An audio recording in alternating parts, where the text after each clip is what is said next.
சிம்பிளாக கொள்ளு ரசம் பார்க்கலாம். ஒரு டேபிள் ஸ்பூன் போல் கொள்ளு எடுத்துக்கோங்க. இது கூட 1/2 டீஸ்பூன் போல் மிளகு, 1/2 டீஸ்பூன் போல் ஜீரகம் சேர்த்துக்கோங்க. ஒரு 6, 7 போல் பூண்டும் சேர்த்துக்கோங்க. ஒரே ஒரு வரமிளகா, கருவேப்பிலை சேர்த்துக்கோங்க. இது நல்லா ரோஸ்ட் பண்ணி தனியாக ஆற வச்சு பவுடர் பண்ணி தனியாக வச்சுக்கோங்க. இப்போ ஒரு பாத்திரத்தில் சின்ன எலுமிச்சை சைஸில் புளி, ஒரே ஒரு தக்காளி. இப்போ இது முழுகிற அளவுக்கு தண்ணி சேர்த்துட்டு நல்லா ஊற வச்சுக்கலாம். கூட ஒரு பச்சை மிளகாய் சேர்த்துக்கோங்க.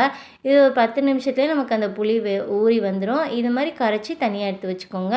இப்போ ஒரு கடாயில் எண்ணெய் சேர்த்துட்டு கடுகு, கொஞ்சமாக வெந்தயம் சேர்த்துக்கோங்க. சேர்த்துட்டு இது நல்லா பொரிஞ்சதுமே 2 வரமிளகாவை கிள்ளி சேர்த்துக்கோங்க. இப்போ நம்ம அரைச்சி வச்சுருக்கோம்ல கொள்ளு பவுடர், அதையே சேர்த்து ஒரு 2 வாட்டி போல் பிரட்டி விட்டாலே போதும். இப்போ கரைச்சி வச்சுருக்க புளியும் தக்காளியும் இதில் சேர்த்துக்கோங்க.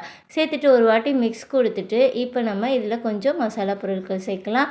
தேவையான அளவுக்கு உப்பு சேர்த்துட்டு 1/2 டீஸ்பூன் போல் மஞ்சள், கொஞ்சமாக பெருங்காயத்தூள் சேர்த்துக்கோங்க. இது நல்லா லோ ஃப்ளேமில் வச்சுட்டு நல்லா நுரக்கட்டி வரணும்.